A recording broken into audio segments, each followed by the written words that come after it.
সুপ্রিয় দর্শক, আসসালামু আলাইকুম। সবাইকে শুভেচ্ছা জানিয়ে শুরু করছি আজকে আমার নতুন একটা মুরগির কাবাবের রেসিপি। ভিডিও প্রথম থেকে বলতেছি, এতদিন ভিডিও ছাড়ি নাই। আমার বাবা মারা গেছিল, এই কারণে ভিডিও করা ছিল, কিন্তু ভয়েস দেওয়ার কোনো মন ছিল না। তো এখন অনেক দিন হয়ে গেল, ভিডিও না ছাড়লে তো চলে না। তাই আজকের থেকেই আর কি শুরু করলাম।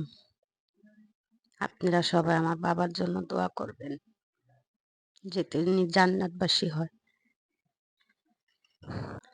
এখানে আমি ব্রয়লার মুরগির 2টা বুকের মাংস নিয়েছি। এখন এটার ভিতরে আমি কাবাবের সব মশলাগুলা দিয়ে ভালো করে ম্যারিনেট করে রাখবো। আর এখানে আমি রেডিমেড মশলাটা দিছি। প্রথমে দিছি দই, আদা রসুন, sauce, tomato sauce, barbecue sauce, soya sauce, লবণ, হালকা একটু মরিচের গুঁড়া।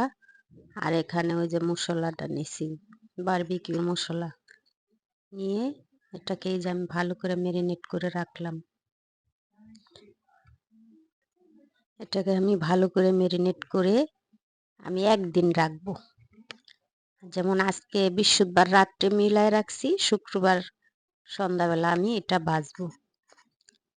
আর ভিডিও এতদিন করি নাই, এখন আবার ভয়েস দিয়ে শুরু করলাম। অনেকগুলা ভিডিও করা আছে। আপনাদের সবার কাছে রিকোয়েস্ট করি, আবার আমার এই ভিডিওটা যদি ভালো লাগে তাহলে লাইক শেয়ার কমেন্ট করবেন। আর কোনো অংশ একটু ভালো লাগে সাবস্ক্রাইব করে রাখবেন, যাতে পরবর্তী কোনো ভিডিও ছাড়লে আপনাদের কাছে নোটিফিকেশন চলে যায়। এই যে চলে আসলাম আমি রান্নাঘরে। চুলায় একটা প্যান বসায় দিয়ে এখানে দিয়ে দিলাম আমি সরিষার তেল। সরিষার তেলটা আমি গরম করে, এখানে 2টা হবে না, আমি একটাই দিলাম, যেহেতু বড় তো।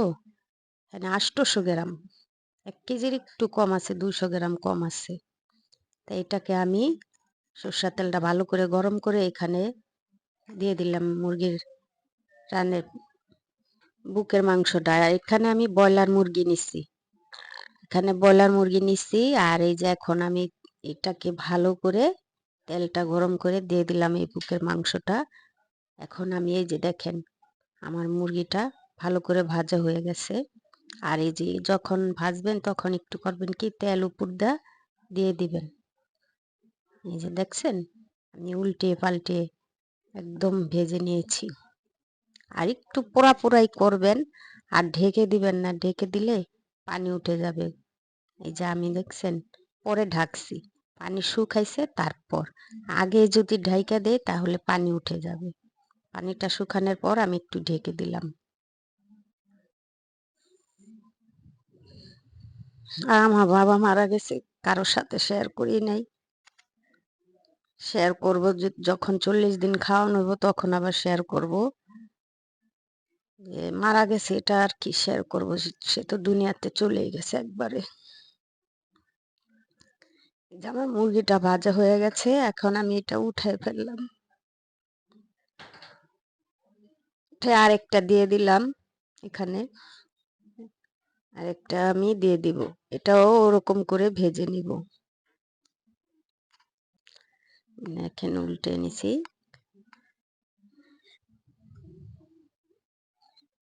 আর এই যে দুটোটা আমার ভাজা হয়ে গেছে। এখন এখানে আমি 2টা কয়লা দিলাম।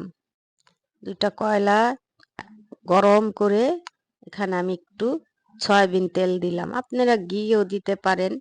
দিয়ে এখানে আমি এই যে ঢেকে রাখলাম।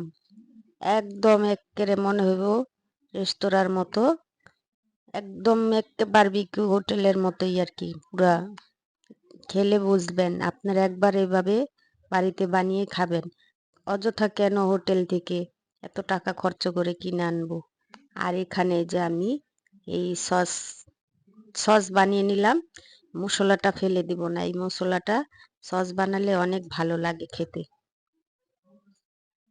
এই যে দেখেন আমার এটা হয়ে গেছে। এখানে আমি একটু টমেটো সস দিছি, বারবিকিউ সস দিছি। আর এই যে দেখেন আমার এই ভিডিওটা আপনাদের কাছে কেমন লাগে কমেন্টে জানাবেন। আশা করি ভুল হলে আমাকে ক্ষমার চোখে দেখবেন। আর ভুল হলে আপনারা আমাকে বলবেন। এই যে দেখেন, ভিডিওটা আজকের মতো আমার এখানে শেষ। পরবর্তী নতুন কোনো ভিডিওতে দেখা হবে। আল্লাহ হাফেজ।